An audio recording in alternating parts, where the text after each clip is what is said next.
So what do you do when you try to take the first exit and the client doesn't want you to? They want more information. What do you do?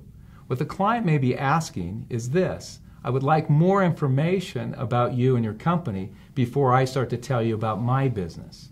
So if that happens, do just that. Give them more information.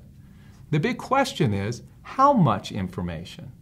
The answer is just enough. It reminds me of a conversation with an 8-year-old when he asked his father, "Daddy, where do babies come from?" As parents, we want to give them just enough information to satisfy their curiosity up to that point. So remember this as you drive back on the Autobahn and start talking about you and your company. So let's add one more step to our process. We call it the elevator pitch. What is an elevator pitch? It's sharing the least amount of information we can that will credibly satisfy the curiosity of our client about what we do and how we do it. Now there's a watch out.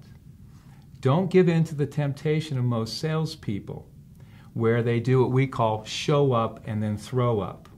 It's easy to do because the client has just asked us for more information. You can still give information and keep it short. So let's move back to the discussion with David and I. He was in the process of transferring motivation. I will ask him for some more information. He'll then give his elevator pitch and then try to transfer motivation again by moving off the Autobahn and getting into a deeper discussion with me. So Scott, let me just pause there and ask, are any of those issues things you've noticed in your own company? Oh, sure. Yes, we have. And I guess the question is, if we had some thoughts on how you could make significant progress in those areas, would that be an area that you'd want to pursue? Yeah, I would. I'd love to know a lot more about how you approach this. We have several people and different projects working on many of those issues you talked about. I'd like to add your thinking to our thinking to see if it might make sense. Okay. Well, let me do this. Let me just describe what we do at a very high level just to give you some sense of what we do, how we would approach it, and how we might be different than other options that you sound like you're considering internally. The drawback to that is that I'm going to need more information at some point before I could make my comments relevant to your organization. But let me at least give you a sense of what we see in the market. That would be good. And because there are just some basic principles that are true no matter what you sell. True principles that affect the dynamic of a buyer and a seller.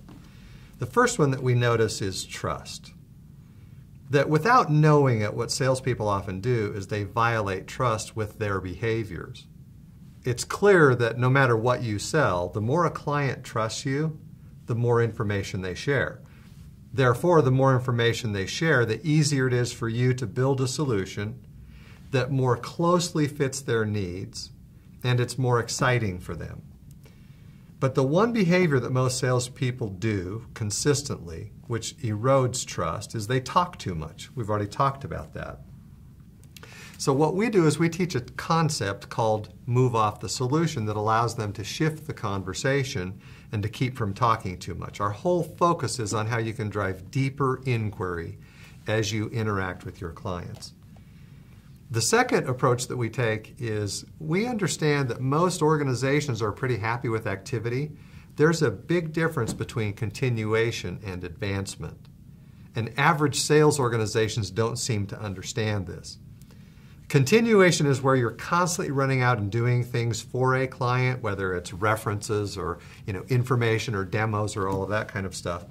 And it's nice to be involved in activity, only it's not consciously moving towards advancement. So what we do is we give you tools that allow you to assess, are we advancing in this opportunity or are we just spinning our wheels? And that actually leads to the third point. What we do is we focus a pretty significant amount of effort on judging whether there's mutual effort between you and your clients. And there are signs that show up. There's a tool that we teach that allows any sales organization to look at the opportunities in a pipeline and determine, Do we have the right kind of mutual effort that leads to momentum? Most organizations go through some process where they analyze on a weekly or a monthly basis the big opportunities they have in their pipeline. Yeah, we do that. And you probably have a list of questions that you go through that you expect your leaders to ask. I'm willing to bet that most of those conversations, most of the questions are internally focused. How are we structuring the deal? What are we going to get out of it? How much is it? When is it going to close? Who are the right resources to have on this? What's it going to take to close the deal? And when you come in and you ask all of those questions from an internal perspective, what you've done is you've shifted the momentum or the focus off of the client first to now where you're putting your needs ahead of them. So in our approach to pipeline management, what we do is we look at mutual effort. Do we have it? Is it leading to momentum? And we make sure that we keep the focus first on what the client is trying to accomplish. We do thousands of deal review sessions every year, and we'll ask a couple of questions right up front. Okay, who's the client? What do you want to sell? How much are you going to ask them for? And then this question, the fourth question, which they can't answer, what's in it for the client? And they can't state in explicit financial terms what the value is to those clients. So at a high level, that's the approach that we take. We focus on how are you building trust with your clients, and what are the behaviors that add to or take away from trust? What's the difference between continuation and advancement? And are we building mutual effort? Is there core motivation on the client's part such that they're willing to take steps with you? Now, before we get into the details of how we would actually approach a rollout like this, this is the point where I'm going to need a little bit more information from you. If I go back to the conversation that we were having earlier, you mentioned that you have a team of people working on these issues.